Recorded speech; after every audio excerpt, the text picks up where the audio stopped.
Hey, how y'all doing? First off, I'd like to wish a happy Sunday to y'all. Hope y'all are having a good day. Had a couple of my friends reach out to me and let me know that the Mandalorian and Grogu movie trailer dropped and that I should do a review on it. So here I am. I'd like to believe I'm somewhat of I guess you could say, a little bit of an ambassador for Star Wars concepts, but from my YouTube channel, you can see I built a life-size gonk droid, which I'm wearing here. Good old little gonk. IG-88, a B-1 battle droid, and it's life-size, full detail, my detail, but it shows good detail, I'll tell you that, but my taste. Anyway, a life-size Han Solo and Carbonite with moving lights,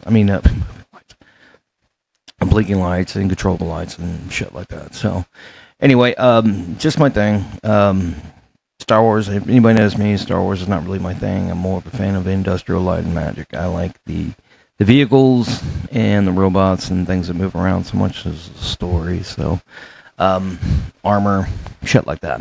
So, anyway, just to give a background on this, in my opinions on this. I know a lot of people like to dogpile Star Wars, and I know a lot of people made a lot of money, and in here in the last 10 years of doing so on YouTube and Twitch and wherever your social medium was, but it's not really my thing. I mean, going out and making a movie is really a hard, or any sort of product and presenting it to people is not. It's not simple, and it's one of the things that I found out from a lot of comedians that have like comedian podcasts and shit like that. The first thing they said was, if you think you're funny, you're not. If you're hilarious, you think you're not. And it takes a very special, funny person to actually make it. So you think about that, and it's like, well, hell. And so the same thing with making movies and shit. So if you think your movie's going to be good, chances it's not. So there's always that, and you're going to present it to so many people to bounce it off them just to make sure that you have a fairly good product. So with that being said, that is it takes a lot of courage to present something, and not to mention the biggest fan base in the world. So yeah, I mean, of course, besides Elvis and the Beatles, so which is pretty good company, or assholes that like to drink Coke and Pepsi. Those are pretty big groups. Anyway, I digress. They, a couple movies came out. I really didn't even, I know The Force Awakens, the other two, I don't know the names. The Last Palpatine, First Jedi, I don't know. I just really don't care. I shut it off. To me, it was just hard to follow, and having main characters. It reminded me when you went to go see Transformers the movie. This is exactly what it was like. All right, in the first 10 minutes, Brawn, Ratchet, and Ironhide and Prowl die very violently. All right. I remember after that movie, my grandmother took me to Target or Walmart to go get a Transformer. And none of the old ones were there. It's all the new ones. So it had all these new jerk-offs like Hot Rod and Rodimus Prime, Blur, Cub, Wheelie. And it was just like, who the fuck are these? I was like, wait a minute. Yeah, this was in the movie. So I was like, for the first time in my life, and I was like, you know what? I didn't want to get a GI Joe. I did. I think I got. Trying to think of who it was. I think it was like First Aid or Sci-Fi. No, it was Low Light. Low Light, the guy with the sniper rifle. So I got a GI Joe instead, who was cheaper. And when you see things that you're used to and your heroes, and they're being removed for the just the sake of a toy line, I could see in a child's mind they don't understand the money making aspect of it. It doesn't sound like business. It's a straight up betrayal. So that's the way I felt. And of course, Braun was my favorite. I love Braun. Still love Braun. And I think I got a T-shirt. Yeah, I got a T-shirt with Braun on it. So anyway, my kids gave it to me. They think it's so funny. Anyway, so continuing on with that, having your characters removed, and I get it, they're older, whatever. Luke being in it just for a couple seconds, if they're going to include them all in it and out at all, was kind of cruel. And then the whole thing with R2 being shut down and 3PO having a red arm and no one explained why.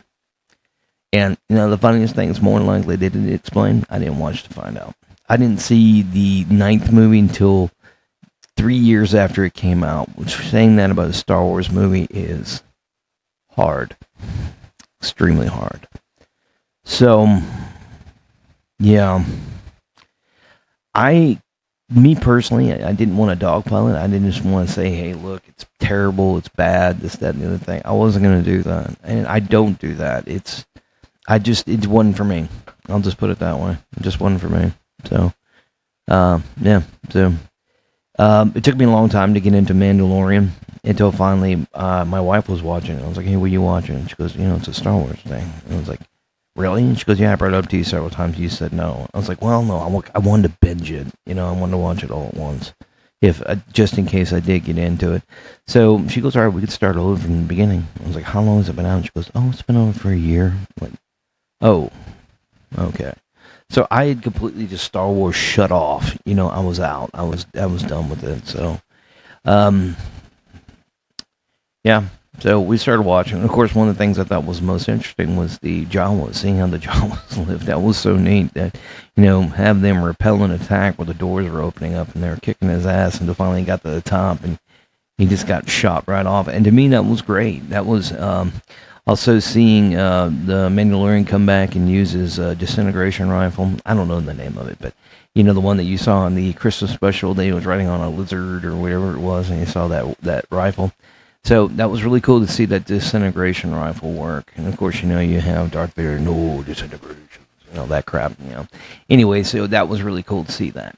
So, and, yeah, and obviously with the little Ugnaught, I mean, one of the cool things they did a lot of fan service. They went back and they did a lot of research and went into things that we just wanted to know about, like the Tusken Raiders in the Book of Boba Fett. That was, as bad as the Book of Boba Fett was, that was a very, very good point to show that Tusken Raiders aren't the bad guy. They made them out to be cool. I mean, not cool. Cool's interesting entities of that planet, which they have their tribal ways and stuff like that. In a way, they paint them in the light as like Native Americans, where maybe that's the reason why they considered to be brutal is because they were pushed off what was their land by a stronger force, or maybe it is it's just. I mean, and the bad thing is in Phantom Menace they gave them the redneck like. They're the ones out there, shooting, ricochet shooting and shooting bottles from a mile and stuff like that. So it was really weird. And then, of course, I'm just going to get in that real quick. Give me a second. Okay. Obi-Wan Kenobi and Luke come back to their parents' house. All right. Well, they're going that way. To Uncle Emperor and Uncle Owen. Go into their house, and then they run into the Jawas. And he said, well, these are sand people. He said, no, sand people. They never that accurate. And of course, in Phantom Menace, you see him shooting something at 450 miles per hour at looked to be about half a mile shot and hitting it. So you're like, okay, it's one of those things where the prequel and the sequel kind of missed each other. So anyway, I know what they meant, and I really didn't give a shit. It was just somebody brought that up, and I was like, I never thought of that. But anyway, it is what it is. So getting back to the Tusken Raiders and how they operated and stuff like that was really cool to see that. Danny Trejo handling a Rancor was just poetry, and that's the way you want it to be. He it was good seeing that. So, also seeing the way that the IG battle droid, assassin droid, excuse me, how he worked was just really amazing. It's something that you always wanted to see. You got a touch of it in Shadows of the Empire, the N64 game, but you dreamed it moved like this, where his center was an axle and it could spin, and of course that's the reason why he had so many eyes, and his arms would be straight out just spinning and shooting. So it was exactly what you wanted. And of course with his programming being a destroyer was just really neat to see. And there was so many things they added into the Mandalorian that in the book of Boba Fett that actually just cleared up a lot of things. So another thing that Star Wars does a lot is fool you. And I don't really mean fool you, but it's Darth Vader coming in with the menacing sound, choking people, lifting people out of the ground. It's like, okay, he's a badass. You get that. But why? Why is he a badass? Okay, so the opportunity we got was obviously in Empire and how he handles Luke with his lightsaber. You're like, okay, cool. Luke had only trained for a little bit, and then he was handled by Darth Vader. So you're like, okay, I get it. Not that. But then on the next one, obviously, Luke goes back to Dagobah for a little bit longer, and now he's better. So I get it. Anakin's, Darth Vader's getting older. So yeah, I understand that. But also in like the prequel, okay, it's the opportunity for them to show why he's badass. So of course there was a couple of course losing to Dooku wasn't cool. Then beating Dooku later on, and then obviously beat by Kenobi is like, okay, the music is about all we got. Right, that's about it. The music is the only reason he's a badass, which is really, really bad to say. But obviously, later on, he gets his redemption in Rogue One, which I think was just absolutely awesome. That was great. A lot of people said it was kind of cheesy, kind of corny, and I was like, no, it was absolutely perfect. We the fans not only deserved that, but needed that to actually, we all know Luke. We all know Vader and Anakin is dead as a whole, but watching him, do that was kind of a hat tip to him to say, all right, that's the end. Then of course with Luke having his moment later on with the Dark Troopers, that was another one. Why was Luke a badass? Well, you got to see what he did on the sail barge, and that was obviously what he did to Vader. Now Vader's lightsaber fight wasn't really that big of a deal. It really wasn't. It was you had a feeling he was going to win anyway, just because Darth Vader just seemed old and was not really even that scary. It was trying to talk him into being an ally more than killing him, so it was just kind of weird. But anyway, the two of them, they had their moments and showed why they're badass. So, another one that was really good was Boba Fett. Now, Boba Fett, Luke Skywalker, and Vader are some of the best characters that have just high kill ceiling. I mean, they're just badasses. Vader's for his reason, Luke for his reason, obviously, but good, bad. But then again, you have Fett is for survival and way of life. His trade, his craft, being a bounty hunter. So having that moment he had against the Stormtroopers was pretty impressive, seeing that. So it's exactly what you thought would happen. And it's exactly one of the reasons why you think or remember him being a badass. So them having their moments was really good. So that was really, really cool.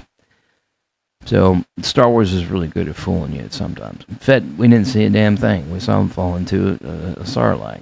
We saw Vader, have to kill the Emperor, which was really disappointing to find out the Emperor's still alive. I'll tell you that. I mean, it's pretty much he been pissed all over the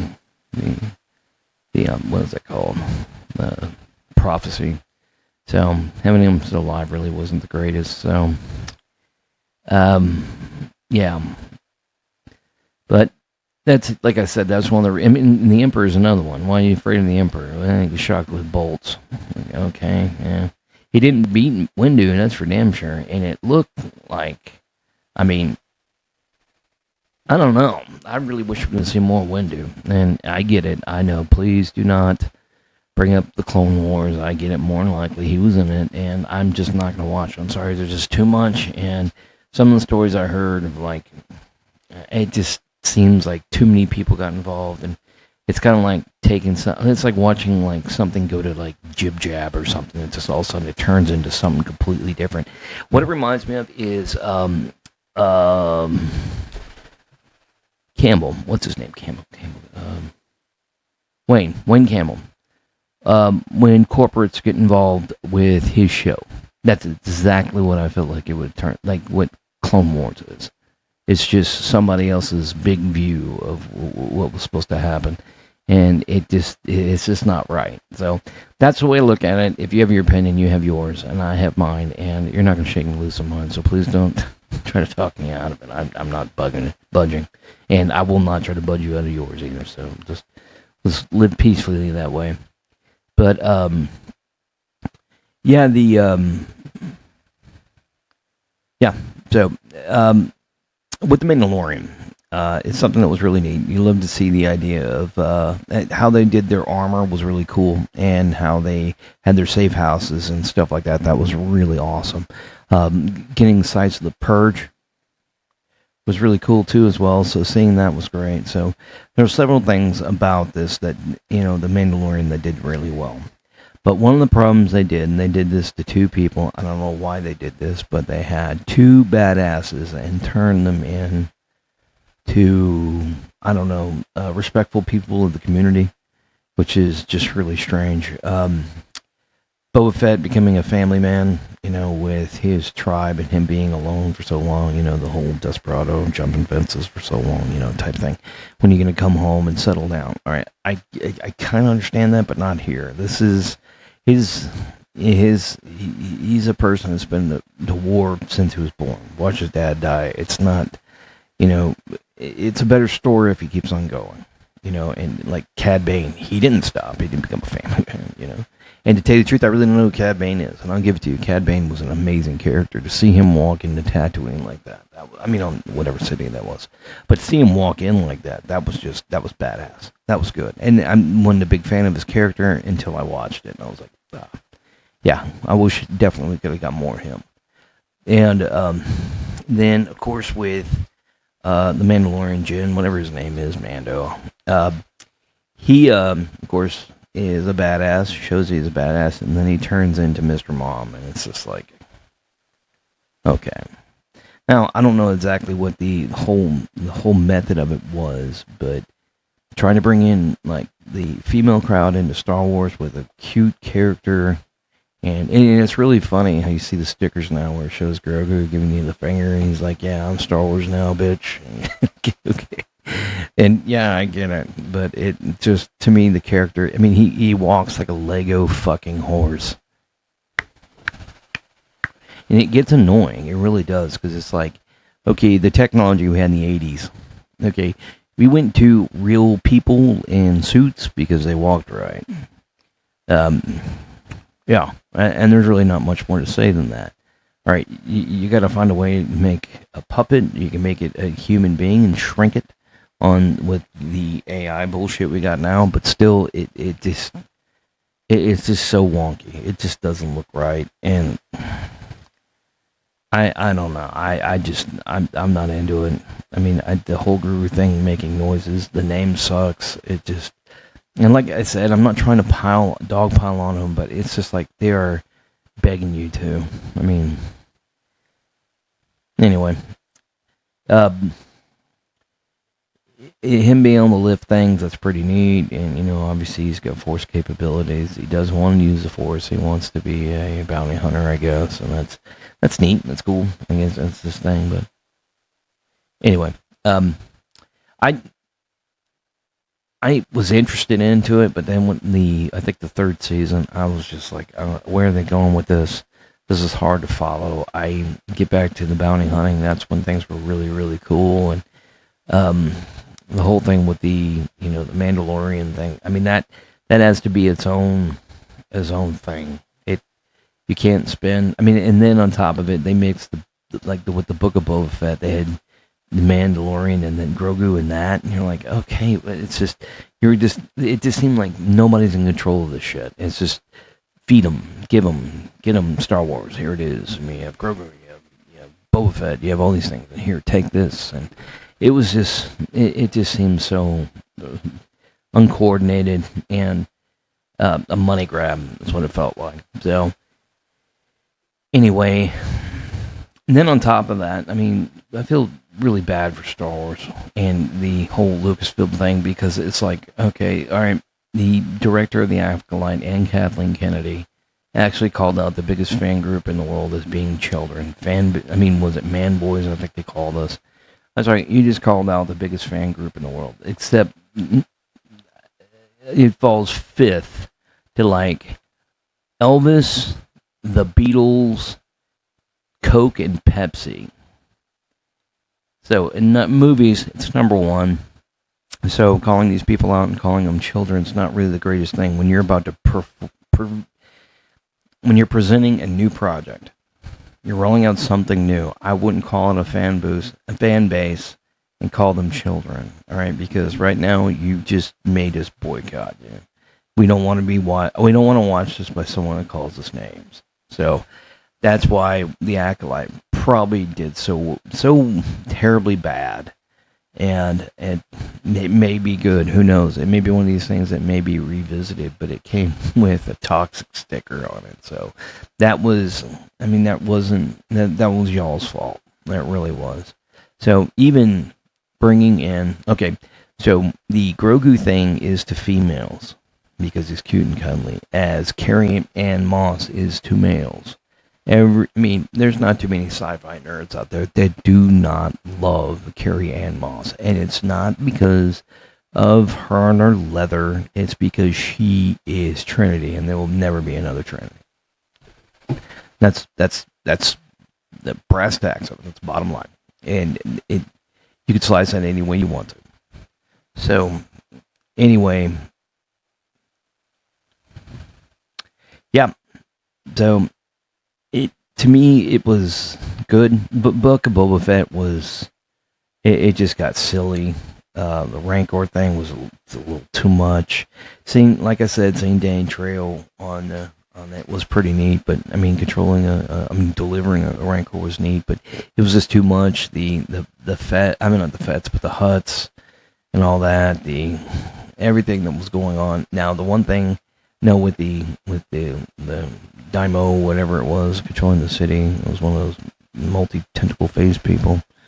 I don't remember their names. I don't care. I'm not really that deep into it, but the story wasn't there for me to get interested. The French master was pretty funny. The one that kept on bowing and wants something. The communicator for the Daimo, that was actually pretty funny. That guy was funny. The sheriff was actually kind of cool, but the Book of Boba Fett was kind of hard to watch in certain places. So in my opinion, I think that a lot of them just need to back away from any Star Wars content and just to take a breather, just back up, let it go for a minute. I was just like take like a no shit fucking year off and just circle the wagons, because it's just been these great ideas, but you just don't finish. And like I said over and over again, I'm not here to dogpile Star Wars. I'm not using profanity toward them or blaming them for ruining anybody's childhood, or they've been given this amazing budget that most people would just die for, and you're not matching it. even though you'll say monetarily you are, yeah, of course you are. Menace is like one of the most hated movies, but it's like the highest grossing out of all three of them. I mean, of all six of them. So, of course it would because of the time frame and when it came out. So, yeah, there's that. I mean, money doesn't mean shit. It really doesn't.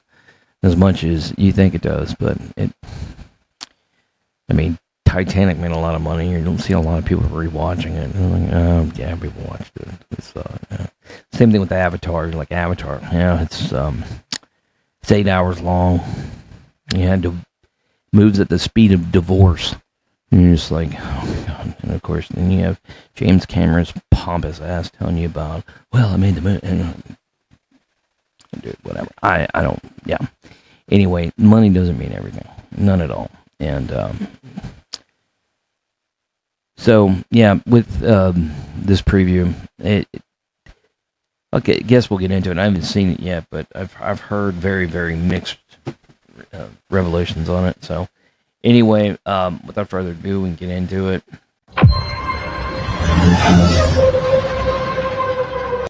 Okay, just stop right there. I mean, I know this is. I just have to say something about this. It's good to see that he has a Razor Crest back. It really is, but it's for certain reasons, so that you can actually, carbon freeze your people. And obviously, the last one we saw it had that capability of that face puff guy.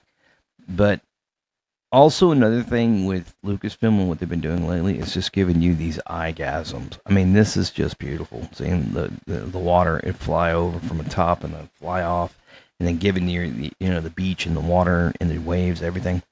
It's legit. It looks really good.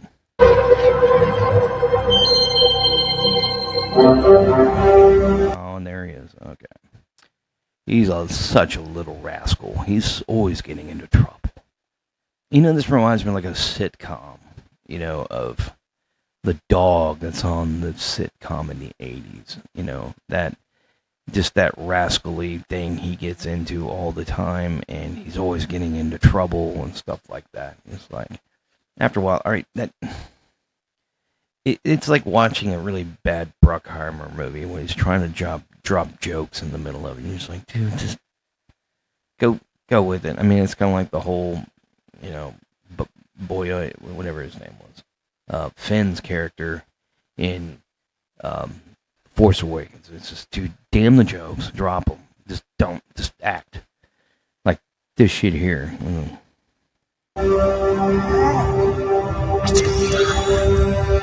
Stormtroopers, right?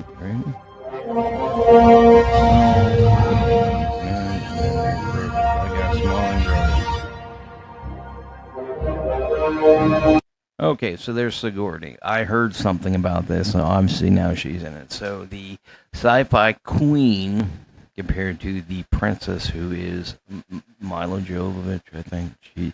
Sigourney Weaver is the queen, or the empress, if you will. That's what I call her. So good to see her in this.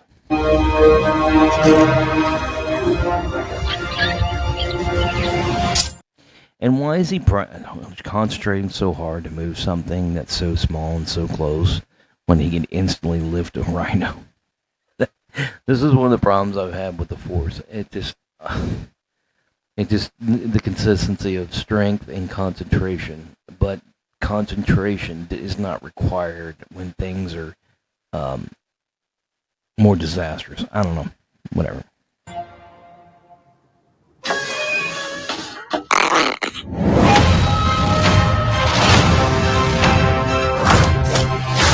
All right, so we got some ass whoopery. All right, they knew to put that in there, and they had to. So there it is. Okay, that's badass. I think, if I'm not mistaken, those looks to be some form of could be a Viper droid, and also could be a TIE Interceptor, or whatever new toy they're throwing at us. That's what it could be, but it does look like a TIE. So watching them go down the clouds is really a cool shot, because obviously that's an elevation shot going up to down. So into the clouds, and that is one of the things obviously you would never see in like an aerial dogfight of planes, but here seeing it like this, it actually makes more sense, which is pretty fucking cool. It's a good shot, it really is.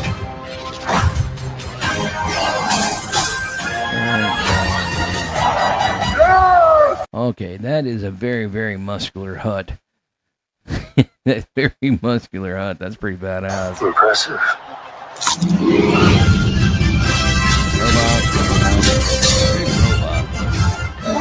And he looked to be hitting that with his disintegrator, so obviously the disintegrator only works for organic matter. So, yeah. It looks like he's fighting another big animal here. Okay. And, okay.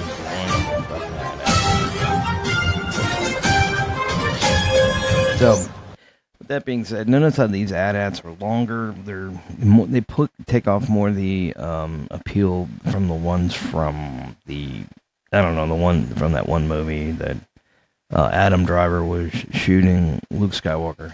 That one, I don't like these models of them. It's new, and they should have kept to the old. Just let it go, because obviously they're trying to sell more fucking toys. So anyway, the AT-AT is what it is, but. One of the things that's really cool here is that they are returning to an old historical thing, which they have really tapped into a lot too lately. I don't say lately, it's just been... Okay, going back to the Battle of Yavin, that's more of a hat tip to the Battle of Midway, because none of the Devastator's Helldivers actually made it to the ships with their torpedoes. They're too slow and they weren't guarded, so yeah, the same thing happened with the Y-Wings. So Gold Squadron gets knocked out just as the torpedo bombers or torpedo planes did in World War II.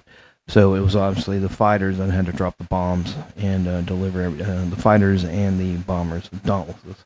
So that's kind of a hat tip to Midway and the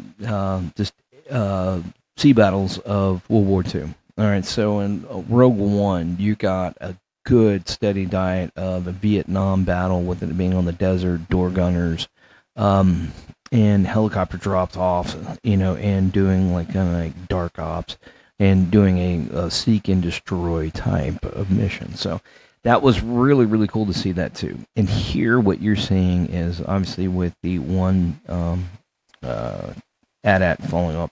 This is a callback or a hat tip to Hannibal. This is where he crossed the Alps going into Italy with elephants. And that was the second or third triumph. I don't remember exactly, but obviously it's led to the fall of mighty Carthage with Scipio and all them. But anyway, this is the beginning fight where he's going into Italy to reign terror, and he does really well. First and second double envelopment in world history happens there at the Lake Trasimene and Lake Kenai. Those two double envelopments, and it's like this nasty. But obviously he gets defeated. But anyway, what he does, he crosses the Alps, in the high parts of the Alps with elephants. So this is what this is a callback to. And it's pretty cool, actually. Seeing AT-ATs move around like that are great, but I mean, they all are all-terrain attack transport, so that does kind of call back to what they are.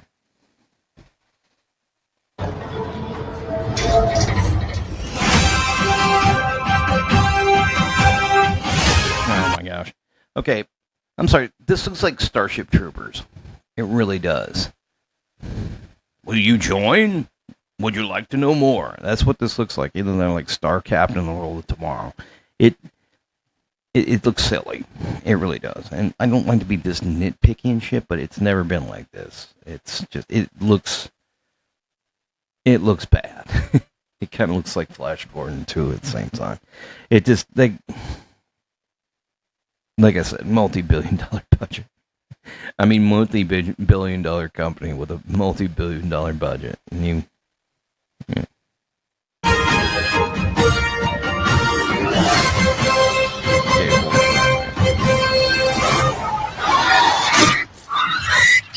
Good shot, baby. Okay.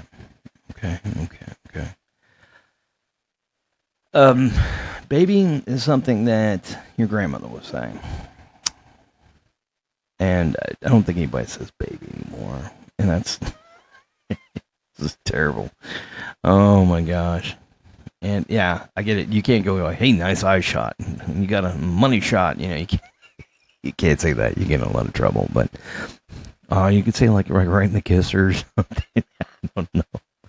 That whole baby thing. That sounds something. That sounds terrible. So I don't know. It, like I said, they just Grogu and him being a little rascal, always getting into trouble and shit. It just, my gosh, it's just taking away from so much. Like okay, if I were to give this trailer a score, there's not much meat on the bone here at all. Not much at all. You had a AT-ATs crossing the mountains. You had a good two or three aerial shots. Uh, two of him going very fast. One with him doing an approach to a landing site, which is it is what it is. You very solid, very strong, very built hut, which was cool. I'd like to see the story behind that, but then again, it's the same thing. It's Grogu and the Mandalorian going up against big things and winning. And AT-AT, Rancor looking thing, robots. It's just not. It's the same shit. It's the same story. So it's just. I mean, you might as well just blow up the Death Star again or some shit. It's the same story. So, um, Sigourney Weaver, I'd like to see what her character is going to be. I mean, she's pretty much what's going to make me watch it now. So I'm going to watch it at home. I'm not going to go see it in the movie theater, and I'd give this preview probably a D. I mean, this is if those are your points, your selling points. It's I mean, there's not really much here, and that's putting it nicely. There's just nothing here. Um, and it looks to be the same damn story over and over and over again. So anyway, like I said, it's going to be a hard pass for me. I don't find any value in that, and they just could have done so much more. And yeah, okay. Anyway, there's probably gonna be a couple of trailers out before it. Obviously, May 26th, so we got some time before it comes out. So, um, yeah, I hope they could step it up a little bit because as of right now, there's a lot missing there. It doesn't look fun. Yeah. So anyway, that's it for me. Like I said, I know if there were certain clips of Star Wars or Empire Strikes Back or dang Return of the Jedi, I would watch them and go, you know what? And I would rate their previews as what they were. Same with Rogue One, and same with the other three. I actually watched until I learned who those characters were and how they were. I was really interested because I remember Force Awakens. I saw the characters like, oh, cool, that's gonna be badass.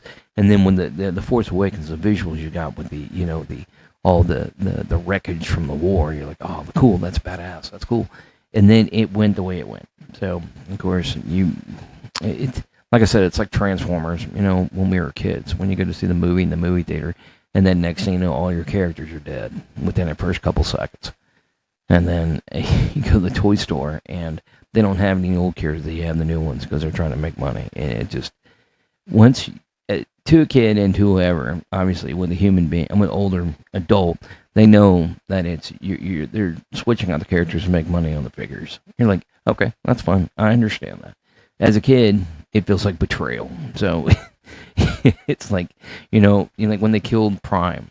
My God, how many kids learned how to write because they had to write a letter to let the producers of that movie know that they suck. It's they were talking about all the letters that they got. It was absolutely amazing. So yeah, it just taking your characters out of something. So seeing R2 shut down and then seeing 3PO with the red arm and not knowing why, it's just kind of like it was like one of those things where the director was like, "Hey, fuck you, these are my characters now." So it was just kind of like, and that's when I kind of backed up and I was like, "Oh God, we have this Poe guy. He thinks he's funny." And it's just like Finn, he's just not funny either. Oh my god, it's like watching a bad Bruckheimer movie. It's just the jokes are bad. And of course, Han Solo, he knows a way to get a couple in there, but after that, you're just like, wow, okay, this is like their forced comedy. It's just not working. Anyway, well, like I said, this review wasn't bad. This preview wasn't bad. It's just there's nothing there, and that's the only reason and it's just head scratching. I was like, all right, well, that's really about it. So anyway, I give it a D just because there's nothing there. So if the movie came out here in a week, you would expect the numbers to be bad because we really don't know what we're expecting. So anyway, like I said, I'm not here to shit on Star Wars or dogpile them. I mean, I'm just here to say what I felt about it, and this one's not big. So anyway, yeah, y'all say Frosting, gunning out.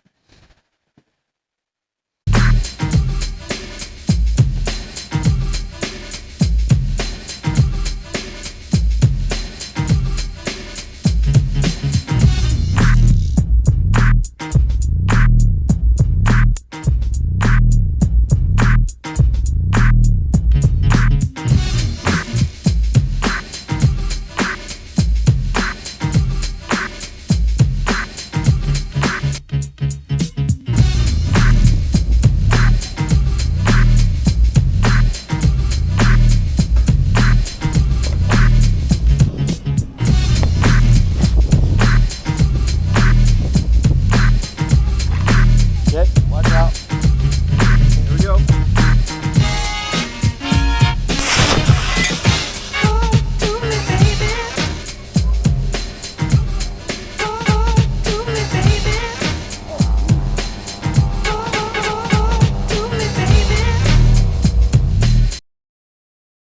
A bunch of ball-washing bastards.